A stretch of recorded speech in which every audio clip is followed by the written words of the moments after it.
Talk in English, kursi radiofonik I gjuhës angleze. Let's talk in English. Të flasim anglisht çdo ditë duke ndjekur programin Let's Talk in English në orën 14 në Radio Emanuel. Thanks for taking the time to learn English here with us. I know learning a new language can be hard work, but we believe in you.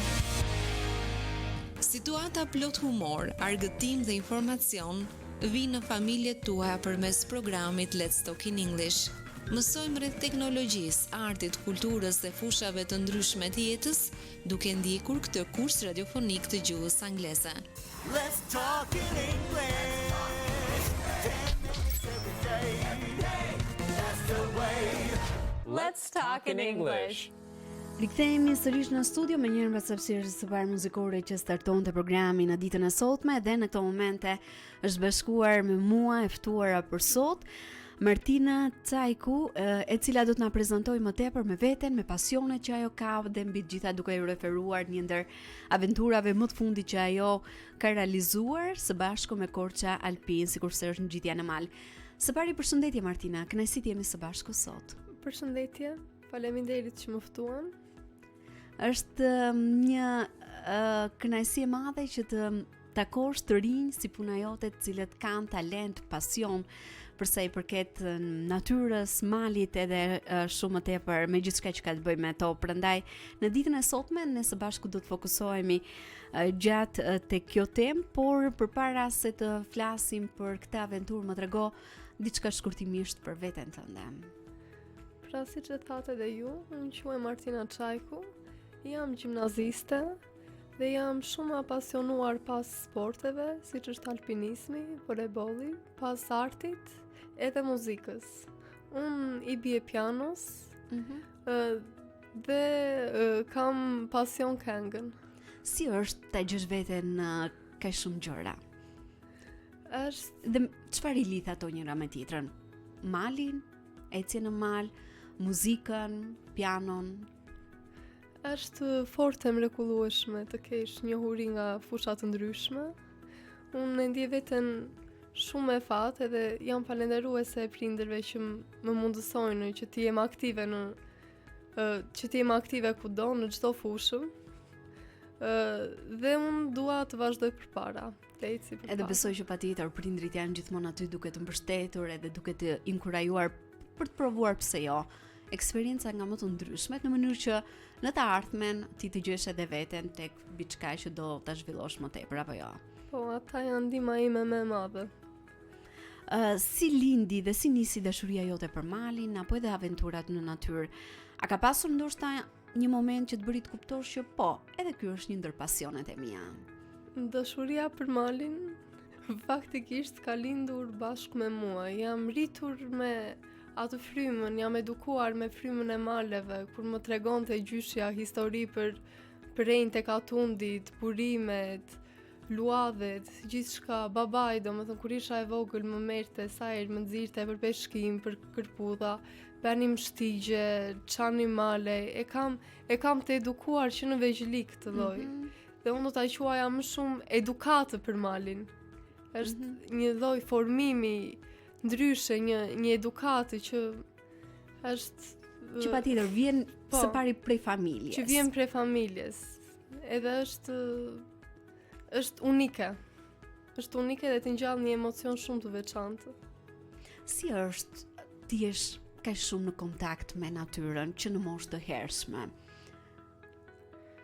Për mua, Ty si fëmijë si të ka ndikuar kjo gjë? Për mua kjo gjë ka ndikuar shumë pozitivisht.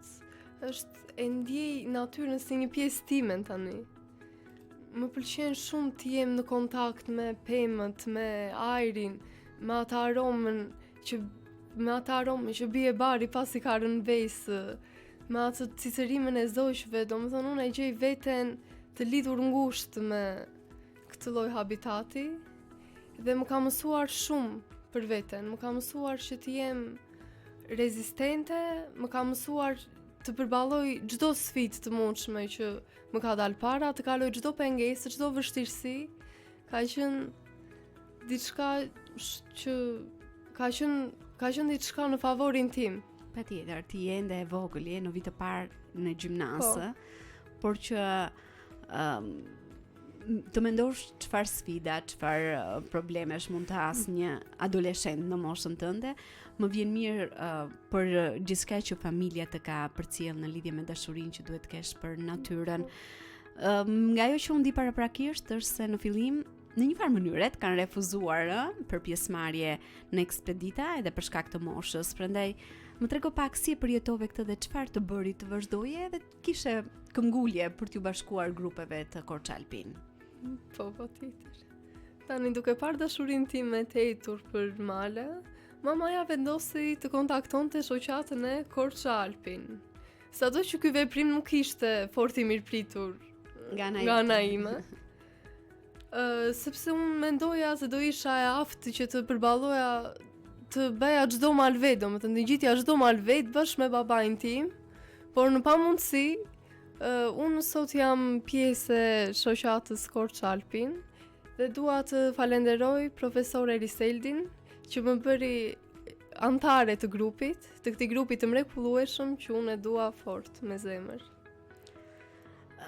Cila ka qenë përvoja jote e parë serioze, sepse ti prezantove që në vogëli me gjyshërit apo edhe me prindrit e tu ke pasur eksperienca të tilla, por mund të themi ajo përvoja më serioze e ngjitjes në mal dhe çfarë emocionesh, ndjesish, mbresash të la ajo? Përvoja ime e parë serioze në mal me Korçalpin ka qenë shtegu dhe e shkronjave Vitkuq Voskopoj 15-7 kilometra. Po përveç kësaj, siç ju thashë, kam dalë dhe kam eksploruar male bashkë me babain tim. Një ndër eksperiencat që më ka ngelur në zemër, le të themi, ka qenë ajo e Moravës në 18 janar të këtij viti 2025.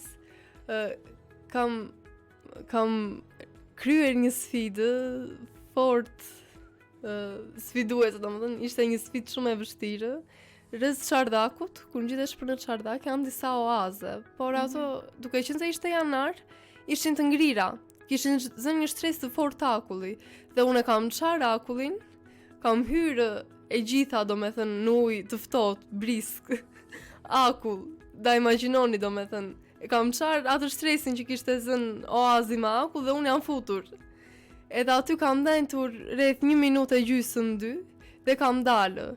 Por çfarë është fort emocionuese është se unë nuk isha e nxehur paraprakisht, kur dola unë nuk ishte zjarr, domethënë isha. Kjo është pak sa e rrezikshme nëse mund ta themi kështu. E di, por mua më pëlqejnë sfida dhe siç e thash, mali më ka përgatitur që të përballem me vështirësitë, qofshin këto fizike apo emocionale.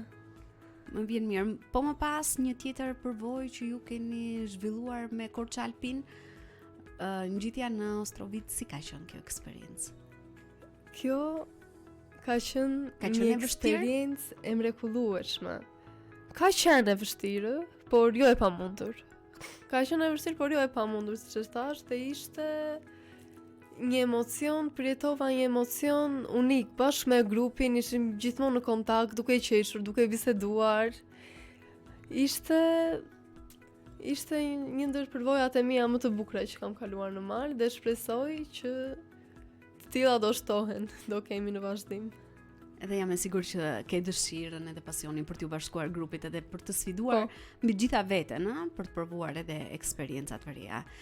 Ne do të kemi një shkëputje shumë të shkurtër muzikore për të rikthyer vetëm pas pak edhe për të zbuluar më shumë nga Martina në ditën e sotme, por më parë ju ftoj të ndiqni këngën Kjo botë kërkon për një ero, kënduar nga Gloria Nure.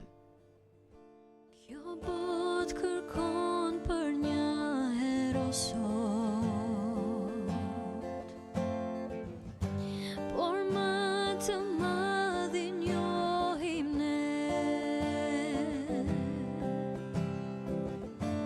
i plot fuqish mi mbretën,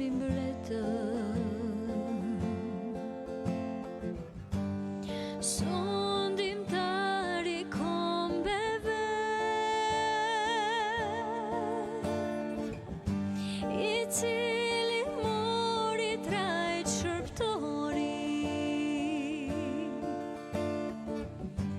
Dhe vdi që ne të gjejmë shpëtim. Ne shpallim qartë, thërasim mezet lartë. Ai është kampioni fitimtar. Ne shpallim qartë, thërasim mezet lartë. Ai është kampioni fitimtar.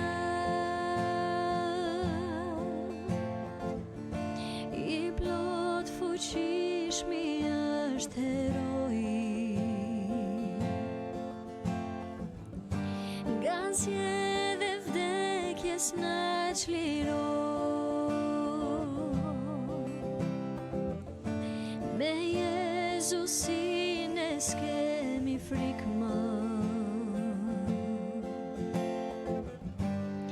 Djalli ikën para tij. Drita e tij do shtrisë mbi kombe. Me shtatrësi e do të vi. Ne shpallim qartë, thërasim mezet lartë. Ai është kampioni fitimtar. Ne shpallim qartë, thërasim mezet lartë. Ai është kampioni fitimtar. Ai është kampioni fitimtar. Rikthehemi sërish në studio për të vazhduar bisedën në ditën e sotme me Martinën, e cila ka pasur dy eksperienca serioze, nëse mund t'i quajmë kështu, së bashku me Korçë Alpin, me ngjitjen e majës faqe kuqi dhe majën e Frëngut. Prandaj si ndiheshe kur arrite në majë të këtyre dy destinacioneve? Për mua, e bukra e gjithçkaje, e bukra e malit është rruga që bën për të arritur në majë. Nuk është maja, por është ai emocioni që përjeton kur ecën me ato apat në përshtigje, në përgjethe, rrethuar me pemë, të duket kur kalon nga një shteg në njërin tjetër, sikur ajo të lidh me një tjetër botë, me një tjetër univers. Atje është vlera e mirëfillt e Disa njerëz mendoj që e kanë emocionin në momentin që arrin në majë, në kuptimin që po tani ja dola, e kam fituar këtë lloj sfide, ndoshta me veten apo edhe me të tjerët. Për ty si është? Unë lumturinë e përjetoj gjatë rrugës, gjithmonë. Atje e shijoj të bukrën e malit, atje më pëlqen. Më pëlqen, është e mrekullueshme. Martina, si arrin që të kombinosh shkollën, pasionin që ke për ecjen, alpinizmin, por edhe ato pasionet e tjera që ti prezantove? A ka ndonjë sekret, nëse mund ta quajmë kështu, për të ruajtur atë ekuilibrin, sepse është shumë e nevojshme, ti je në vit parë të gjimnazit apo jo, dhe shkolla ka një rëndësi të madhe. Me pasion, me vullnet dhe me këmbgulje, gjithçka është e mundur. Gjithçka mund të arrihet. Sepse një njeri që do, një njeri që e kërkon fort diçka, ai do ta gjejë zgjidhjen gjithmonë. Pa na shkaluar disa gjëra të tjera që janë kryesore, primare, siç është shkolla. Se unë shkollën e kam prioritet. Por unë, duke qenë se më pëlqen shumë, e kam një dashuri të veçantë për alpinizmin, unë do ta gjej kohën. Pa na shkaluar shkollën nga ana tjetër. E sheh veten në të ardhmen në çfarë fushë? E di që ndoshta është pak shpejt për të vendosur diçka të tillë, por gjithsesi, ku janë synimet e tua në të ardhmen? Është pak shpejt, por mua më pëlqen biologjia si lëndë. Unë dua të fokusohem më shumë tek biologjia. Mua më pëlqen edhe lëndë të tjera si historia, por fokusin kryesor e kam tek biologjia. Mbase ndonjë doktoresh, neurologe, kardiologe, në këto fusha jam. Edhe bile biologjia ka qenë ajo që më ka lidhur pak më shumë me këtë fushën e malit. Po, me natyrën. Me natyrën. Si riprodhohen bimët, fotosinteza, procesi që kryejnë bimët për të vetë ushqyer, kafshët, mënyra si jetojnë, homeostaza, këto gjithçka domethënë. E lidh çdo fragment jetës time me biologjinë, me historinë dhe me gjeografinë. I kam lëndët që ja adhuroj. Ti jashtë mikrofonit ishe duke më thënë që unë nuk e shoh veten të zhvilluar në karrierë në këtë aspekt, por që besoj që pasionet të tilla të ndihmojnë edhe të nxitin, pse jo, për të arritur gjëra të tjera edhe më të mëdha, sikurse ti je duke prezantuar. Unë në të ardhmen, mbase nuk e shoh veten si alpiniste, por është diçka që unë e pëlqej dhe dua me zemër dhe do biçmos për të gjetur kohën që ta realizoj. Më vjen mirë. Si reagojnë bashkëmoshatarët e tu, shokët, por edhe mësuesit kur mësojnë për aventurat e tua malore? A të mbështesin, a kanë dëshirë dhe ata ndoshta të bëhen pjesë e tyre? Kjo gjë ka shfaqur shumë interes në shokët e mi, domethënë. Mësuesit, shokët më inkurajojnë, më shtyn të vazhdojnë përpara dhe tani ndihem mirë dhe jam bërë virale në shkollë, në klasë, sa që më njohin me pseudonimin Martina Alpinistja. Shumë më thonë, edhe mes mësuesve, kur diskutohem, ja këtë çupën e kemi alpiniste ja bëjnë. Ty t'intereson kjo gjë, të qeni virale, apo dëshiron që të tregosh rëndësinë e diçkaje të tillë? Në këtë rast të qenit në kontakt me natyrën edhe me malin, pse jo? Mua më pëlqen dhe ndihem shumë mirë që kam arritur ta realizoj deri në këtë pikë. Siç e thash, alpinizmi për mua është një ndjenjë e veçantë që më pëlqen ta ndaj me njerëzit e tjerë që kam përreth. Dhe më pëlqen kur shfaqin interes dhe duan të mësojnë më shumë, sikurse disa shoqet e mia apo bashkëmoshatarët që kam. Ose më mirë duhet të të pyesja, ka ndonjë vend të preferuar në Shqipëri që do ta rekomandoje për dikë dhe që ti dëshiron edhe synon në të ardhmen? Dëshira si një eksperiencë shumë e mirë për ta realizuar. Tani për tani kam qëllim që të ngjit në majën e Papingut, 2485 metra në malin e Nemerçkës.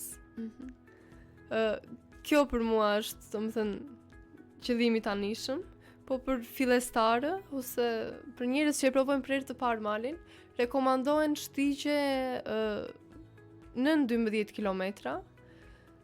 Dhe unë mendoj që mali i Moravës do jetë një vend shumë i mirë për ta nisur këtë rrugtim. Edhe desha të ndalesha pak në malin e Merçkës, më intrigon shumë si mal, si pozitë gjeografike, me tipare gjeografike mjaft të favorshme, forma të thepisura, shkëmbim gërqeror, maja të mbuluara nga bora, është gjithashtu burimi lumenjve Vjosë dhe Drino, ka burime ujore dhe pyje alpine të mrekullueshme, një natyrë të egër dhe thjesht magjike, është për mua një vend shumë intrigues. Cilën patjetër ti dëshiron që ta realizosh si një eksperiencë. Që dua ta realizoj në të ardhmen. Tani shpejt. Nuk e di se cilat janë planet e Korçë Alpin, ti besoj që do të vazhdosh ti bashkohesh të gjitha aventurave të tyre. Po. Kam interes të vazhdoj përpara me Korçë Alpin. Më pëlqen shumë, është një grup i mrekullueshëm, një staf shumë i kujdesshëm dhe shpresoj se do ecim. Nuk e di, ke ndonjë ëndër për te Shqipërisë? Dëshira ime e madhe gjithmonë kanë qenë malet shqiptare të trojeve tona. Patjetër, natyra e vendit jonë është shumë e pasur, sepse unë jam shumë e lidhur me atë dhe unë domethënë sikurse për malet, për atë dhe unë kam një dashuri dë pa krahasueshme. Unë vendin tim e kam pikë të dobët. Më vjen mirë që dëgjoj këtë nga një vajzë e re, sepse shumë të rinj momentalisht duan edhe synojnë, ndoshta edhe shkollën, studimet i kryejnë jashtë Shqipërisë. Për ty nuk e di si e mendon këtë. Unë der para 2 vjetesh dëshiroja që të vazhdoja studimet në Itali. Për këtë arsye u bëra pjesë nxënëse e liceut italian, seksioni 2 gjuhësh në Themistokliu, por dashuria për atë dhe unë me thënë nevoja për të shërbyer vendit tim, më shtyvi të vazhdoj studimet këtu dhe të punësohem në ndihmë të shtetit, pra të Shqipërisë. Më vjen mirë. Dhe në fund, Martina, çfarë mesazhi do t'ju përcjellje ti bashkëmoshatarëve të tu, ndoshta atyre që hezitojnë edhe të ndjekin pasionet e tyre, jo domosdoshmërisht në fushën e alpinizmit, çfarë do lloj pasioni që ata mund të kenë. Ndoshta stepen për arsye nga më të ndryshmet, prandaj cili do të ishte një mesazh i fundit për të gjithë vajzat e djem që janë në moshën tënde dhe kanë pasione nga më të ndryshmet. Unë mendoj se me punë gjithçka mund të arrihet. Me punë gjithçka është e mundur. Mjafton të keni vullnet, të keni këmbgulje dhe ta mbani kokën lart. Martina, unë të falenderoj që ishe pjesë e programit në ditën e sotme, kënaqësi të ishim së bashku, e di emocionet ishin të shumta. Më vjen mirë për gjithçka që ti dëshiron të realizosh edhe të uroj patjetër shumë suksese në çdo hap të në aspektin e profesionit, por edhe për të realizuar gjithmonë edhe më tepër pasionet që ti ke. Kënaqësia ishte ime që isha bashkë me ju këtu në studio. Faleminderit. Unë të falenderoj. Ne bashkë përfundojmë bisedën në këto momente në studio, shkëputemi për të ndjekur një tjetër hapësirë muzikore, vjen kënga Më shumë dashuri. Rikthehemi vetëm pas pak miq për të ndalur tek të tjera informacione.